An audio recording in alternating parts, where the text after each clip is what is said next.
Invitados a esta hora en el informativo del Eje Cafetero.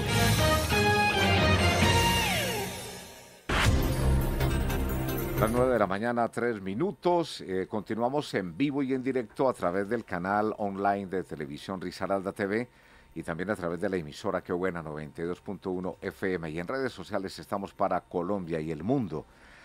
A esta hora, en esta sección, Julián Chica Cardona, escritor, gestor cultural, secretario de la Academia Caldense de Historia, con su invitado, el doctor Víctor Zuluaga Gómez, doctor en Historia de la Universidad Javeriana. Bueno, bienvenidos, buenos días. ¿Cómo está, Julián? ¿Cómo le ha ido? Buenos días, Álvaro. Un saludo a todos los oyentes y televidentes de Qué Buena 92.1. Un saludo al doctor Germán Aguirre. Y sí, aquí estamos precisamente con la puntualidad inglesa de nuestro profesor insignia, bueno, el doctor Víctor Zuluaga Gómez. Lo vamos a saludar también, claro que sí. Doctor Víctor Zuluaga Gómez, ¿cómo está? Buenos días. Muy bien, muchas gracias. Muy amable. ¿Se levanta tempranito o duerme mucho? No, tempranito. Sí. ¿A qué hora se despierta normalmente? Tipo 6 de la mañana. Ah, no, pero sí le ganamos nosotros. Le ganamos nosotros. Antes de las 4 de la mañana estamos ya casi de pie. Sí, es la profesión ya, sí. Claro. Bueno, siguen con un tema importante ustedes en el día de hoy. Claro que sí. Me parece que es valiosísima la presencia del profesor en historia y pues que es alguien con todas los méritos suficientes para que sea considerado una autoridad en el tema para el eje cafetero y en el occidente de Colombia. En programas anteriores habíamos estado refiriéndonos a un tema que ha absorbido gran parte del tiempo de investigación de Víctor Zuluaga y es el tema chamí, como quiera que desde la década del 80 o 90 es que aparece la primera publicación sobre los aborígenes bajo la dominación europea, y al encontrar aquí una población tan dispersa como se encuentra la población chamí, que precisamente en un programa de televisión entrevistaban al jefe o al líder de una comunidad ubicada en el río Conde, en Antioquia, en el occidente de Antioquia, y dice que son chamíes, de modo que hay mucho que aprender de ellos, es sobre su dispersión, sobre esa amplia área que están ocupando y que se mantienen unidos precisamente es por su lengua y por sus costumbres. Entonces, doctor Víctor, el micrófono es suyo para que sigamos hablando del tema de los chamíes. Ya, bueno, en primer lugar, tendríamos que decir que en un principio el proceso de dispersión en gran medida se da por los enfrentamientos que se producen a nivel de familias. Tradicionalmente ellos, cuando viene o se presenta un conflicto entre una persona y otra, la situación es involucrar toda la familia. Y entonces, de alguna manera podría uno decir que la idea es exterminar y vengarse con toda la familia. Eso obligó, en el caso concreto, por ejemplo, de un grupo familiar que se desplazó del Chamí hacia Jardín, hacia Antioquia.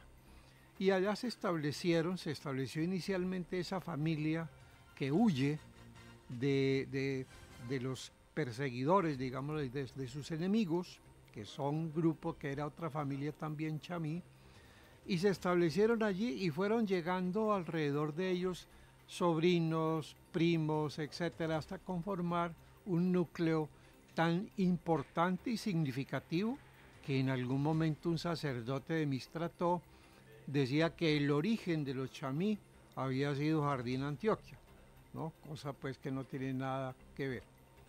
Entonces, ese es un factor, digámoslo, de dispersión. Uno encuentra en veras chamí hasta en el Caquetá. obviamente en el Valle, en Risaralda, en Caldas, o sea, hay un proceso muy grande de dispersión. ¿Cuál es la razón adicionalmente a esos conflictos internos?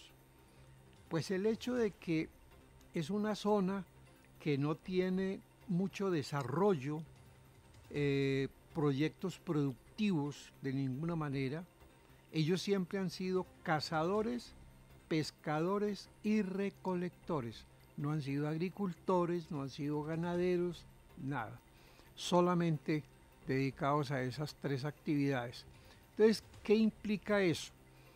Que en la medida que hay minería ilegal y que hay presencia de guerrilla, narcotráfico, todo eso ha llevado a que se presente una contaminación de ríos, de las aguas, se presente una tala indiscriminada de la parte del bosque, y entonces eso ha diezmado de una manera muy fuerte la pesca, la cacería y la recolección, pues al fin y al cabo es lo que los mantiene con vida o lo que los mantiene pues alimentados, pero muy mal alimentados, porque la muerte de cantidad de niños es muy grande en el caso de los Embera Chamí, algo así parecido a lo que está ocurriendo también en La Guajira.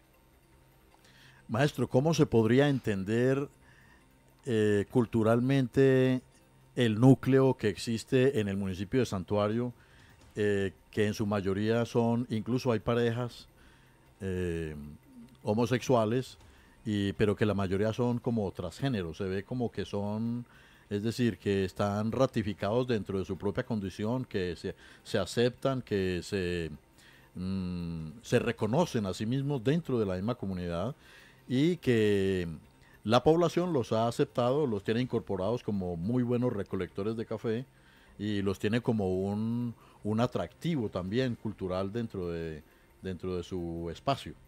Como quiera que Santuario pues es la puerta al Cerro Tatamá con planes de San Rafael, y que está abriendo sus puertas a una vocación turística. Ven en ellos, en su colorido, en su artesanía, en las ferias que se les realiza, un atributo, llamémoslo así, ¿no? Entonces, ¿cómo se podría entender esa forma de mantenerse integrados a pesar de la diferencia que tienen con respecto a las comunidades tradicionales, porque son abiertamente una comunidad homosexual? Sí, ese es un fenómeno pues, que de tiempo atrás se ha venido dando, y en efecto ha sido Santuario el punto de llegada de ellos. Dentro de la comunidad indígena Embera Chamí, y uno podría decir que no solamente Embera Chamí, sino Embera Huaunán y los Catrú, todos estos grupos indígenas tienen la concepción de que solamente es posible tener género masculino y femenino, no hay posibilidad. Entonces ellos ven con horror, digámoslo así, como una anormalidad muy grande el hecho de que haya un homosexual entre ellos, o lo que hoy en día llamamos transgéneros, etcétera. Eso para ellos no es posible. Y lo castigan de una manera violenta, o sea, algo así como ocurría en los griegos cuando un niño salía con algún defecto. Entonces lo llevaban al monte Taigeto y allí le daban muerte. Por un risco lo arrojaban para Exacto. Igual podría uno decir que entre los Embera Chamí, el nacer con este tipo de característica de género lo lleva a eliminarlo, a impedir que circule, que esté dentro de la comunidad, y no tiene ninguna aceptación, y esto ha hecho entonces que ellos emigren hacia ese sitio de santuario, y allí han encontrado, por decirlo así, por parte de la población, una actitud benevolente, una actitud que les ha permitido Madura, estar, sí, es sí, un comportamiento maduro sí, de esa exacto, sociedad. Exacto, entonces ha venido creciendo e incluso desde el punto de vista de salud, hay unos proyectos allí en marcha para tratar de acercarse a esa comunidad y poder brindarle también toda una serie de seguridades en el campo de la salud. Bueno, ahora hablábamos por fuera de micrófonos de la anatomía de este pueblo, todo ese pueblo del habla embera, que en algunos otros escenarios se llegaba a sugerir que era el resultado del degeneramiento de esa familia o de ese grupo humano. Pero hay nuevas investigaciones que rebaten de plano, rebaten esa opinión o ese veredicto, porque como se sabe, las poblaciones de Mesoamérica eran poblaciones que no medían más de 1,50 de estatura. De modo que esa es una forma de comprender que ese diseño anatómico que tiene esta población es el que es, desde centenares, desde miles de años, y que no es producto de lo que tratan de hablar los nutricionistas, que es desnutrición, que es este tipo de cosas de las teorías de ahora. Y no sé qué haya respecto a eso, si de pronto usted ha explorado algo a ese tema. Bueno, eso se remite, podríamos decir, a la colonialidad. Es decir, nosotros recibimos por parte de los europeos toda una herencia desde el punto de vista cultural, toda una serie de costumbres, valores, creencias que nos impusieron. Y entre ellos la imposición es, en el campo, por ejemplo, de la estética. Y entonces asumimos que el hombre perfecto o la figura humana perfecta es Apolo, es apolíneo. Entonces apolíneo es, digo, esa medida perfecta. Todo lo que se desvía de esos parámetros estéticos, éticos y, digamos, culturales del europeo es mirado como una anormalidad, como una aberración, como algo absolutamente incoherente. En síntesis, todo lo que tiene que ver con un calificativo que siempre se le ha hecho al indígena de rechazo, y al afro, de rechazo, de desconocimiento, y colocando desde luego el europeo como el ser humano perfecto. Recordemos pues que el señor Hitler quería hacer ese trabajo de purificar la raza y entonces acabar con todo lo que fuera distinto a esa raza aria. Claro, y Cristo de ojos azules, claro, y blancos, y me hace recordar, por ejemplo, en ese mismo aspecto, cuando llegaron los primeros españoles al Chocó a visitar los Embera, tuvieron en contacto con los Embera, y lo que ellos describen, como ellos describen a los Embera, hoy en día le produce a uno risa. Y entonces ellos van diciendo, y son seres humanos que se bañan 2 y 3 y hasta 4 veces al día, cosa que tienen que tener alguna enfermedad, porque para bañarse todo eso.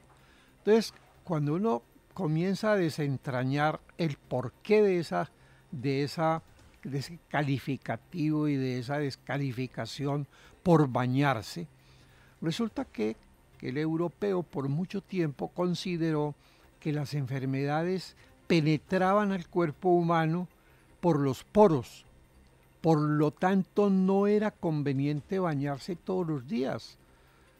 Era necesario simplemente pasarse un trapito por allí, limpiarse, pero no bañarse. De allí que cuando llegaron los árabes y irrumpieron en la península ibérica y abrieron baños públicos y todo esto. En Granada. Eso fue claro. una situación terrible. Un Fue escándalo. los primeros que acabaron, cerraron y acabaron con esos baños públicos, porque era lo que también decía la religión católica, es que si se va a bañar, la mujer tiene que tener un sayal, tiene que tener una túnica y cerrar los ojos para no mirarse el cuerpo, porque el cuerpo es el origen de toda una cantidad de pecados. Y yo creo que más fácil se resume diciendo que los enemigos del hombre era el demonio, el mundo y la carne. Y como la mujer era un demonio con un mundo de carne, pues estaba pues en ese campo a un lado con muchas prevenciones. Claro.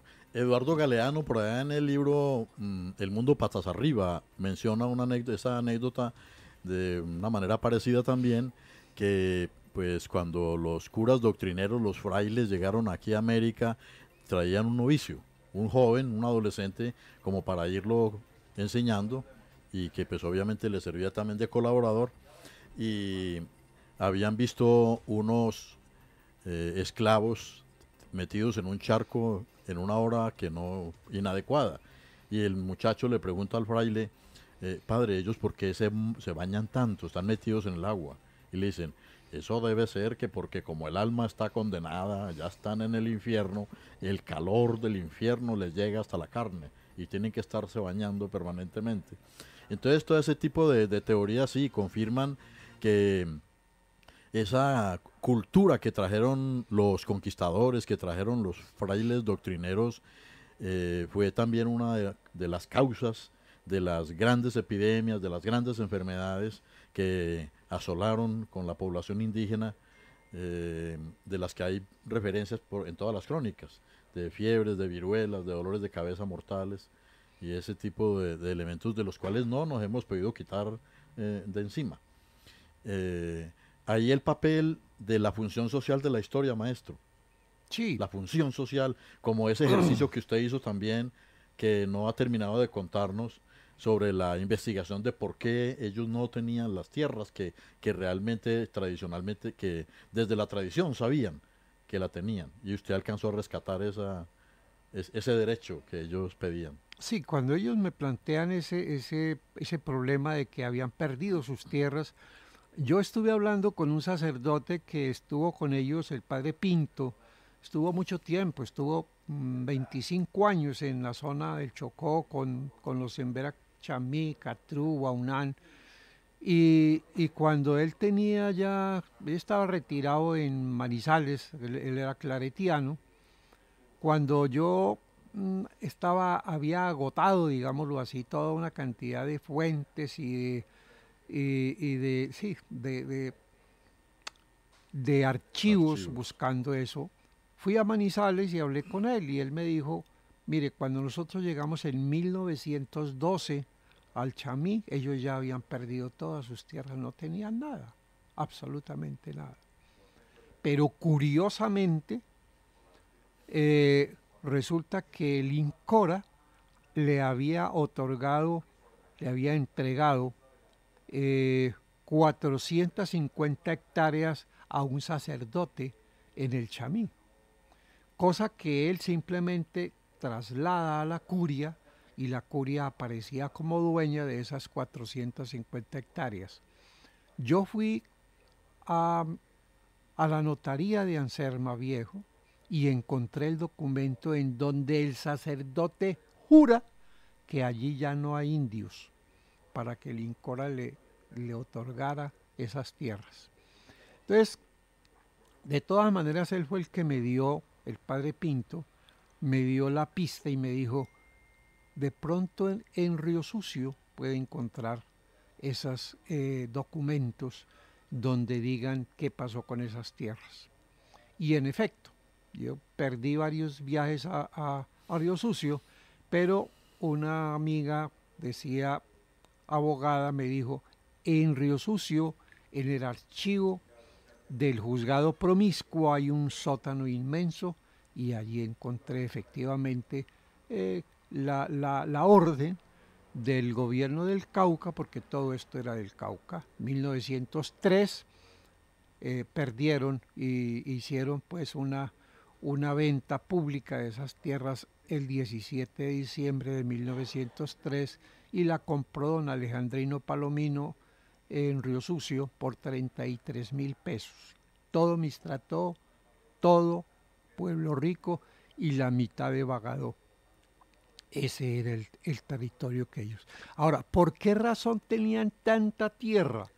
Porque, repito, ellos siempre han sido cazadores, pescadores y recolectores, entonces era un proceso de desplazamiento de un lado a otro cuando se terminaba de recoger en determinado sitio las frutas, los vegetales, se trasladaban a otro sitio, cuando los animales se acababan allí, se desplazaban para otro. Entonces era ese tipo de proceso de habitación, de desplazamiento, entonces necesitaban unas tierras muy grandes para poder efectivamente realizar ese tipo de producción económica, lo que también desde luego incide en la actualidad para que ellos efectivamente lleguen a Bogotá, a Medellín, a Pereira, a todas partes, y se encuentre inundado de emberas toda esa zona alrededor del Chocó. Claro, habría que entender desde la perspectiva en ese contexto, diferente de la de nosotros, es que esas grandes extensiones de territorio para un grupo humano que es recolector y que es cazador y que es pescador, además de eso es un cuidador de esa naturaleza. Hoy en día, si hablamos de alguien tiene 20.000 o 30.000 hectáreas, se sobreentiende que esas hectáreas van a quedar taladas, destruidas, dañadas por todos los lados, rompiendo la frontera agrícola y explotándola hasta el último centímetro. Pero dentro de ellos son mantenedores, es precisamente de ese equilibrio que hay, de la población, de los mamíferos, de los grandes mamíferos, de las aves, protegerlo de la contaminación. Entonces es una concepción distinta en la que la tierra no está vista como valor por hectárea o valor por metro cuadrado, sino por el valor intangible de lo que aporta, el oxígeno que aporta, es decir, el verde que le da al resto de territorio que la rodea, ¿cierto? El paso siguiente de ese hallazgo que usted logra en Río Sucio, ¿cuál es? ¿Cuál es la instancia siguiente para que ese descubrimiento suyo logre justicia ante el gobierno? Pues yo llevo hago la transcripción, pues hago la fotocopia, lo saqué de esos archivos, me firmaron las fotocopias para decir que eran archivos que se encontraban ayer en el juzgado, auténticos, y entonces con eso voy al INCORA, entrego esos documentos. Perdón, ¿esa firma la hace el juez o un notario o qué funcionario? El jefe de archivo. El juez, porque los archivos estaban en el juzgado promiscuo, entonces es el juez el que firma. Emite un auto donde sí, establece pues que... yo voy, hago las fotocopias y entonces me entregan una nota diciendo que estas fotocopias son auténticas. Claro. Una una nota al margen, sí. Claro. Y luego voy a hacer todo el proceso de recorrido por la zona indígena con los gobernadores para darles a conocer y socializar eso. Cuando el INCORA decide crear otra vez el resguardo en el 86, es decir, 10 años después de haber estado buscando los documentos, lo hacen Mistrató, me invitan. Y entonces el funcionario del INCORA le explica a los indígenas, dice, vamos a entregarles 25.000 hectáreas, pero ellos ya sabían cuál era el tamaño de las tierras que tenían antes. No era que un jaibaná se levante y dice, esas tierras son muy poquitas porque nosotros hemos crecido mucho y todo eso. Y el funcionario del INCORA se para de una con una soberbia y ustedes no necesitan más tierras, ustedes necesitan es proyectos para invertir en esas tierras que les vamos a dar. Y a renglón seguido, ustedes necesitan más tierras. No, no necesitamos más tierras, nosotros ya necesitamos es proyectos todos amilanados allí. Claro. Cuando yo vaya a salir de mi tractor en el vehículo, o el Jaimaná, uno de los Jaimaná me para allí con unos indígenas y me dice, vea Víctor, vaya a Humacas para que nos siga explicando lo de las tierras, porque usted sí sabe eso, no como esos doctores pendejos del INCORA. Bueno, al doctor Víctor Zuluaga Gómez, doctor en Historia, muchas gracias por acompañarnos en el informativo del Eje Cafetero. Con mucho gusto. Un feliz día le deseamos. Muchas gracias. A Julián Chica Cardona, escritor, gestor cultural, secretario de la Academia Caldense de Historia. La próxima semana aquí nuevamente, ¿no? Aquí Sí, estaremos. en efecto, y yo creo que tenemos tema para en una siguiente temporada invitar al doctor Vicente, porque hay muchas cosas que pueden ayudar dentro de la sociedad Muy a interesante. que sea más fácil la vida de esas personitas que están por aquí dispersas, desubicadas de su territorio. Claro, está en sus manos para que le haga la invitación y nos cuenta, y bienvenido siempre. Un feliz día les deseamos. Son las 9 de la mañana, 29 minutos. Vamos a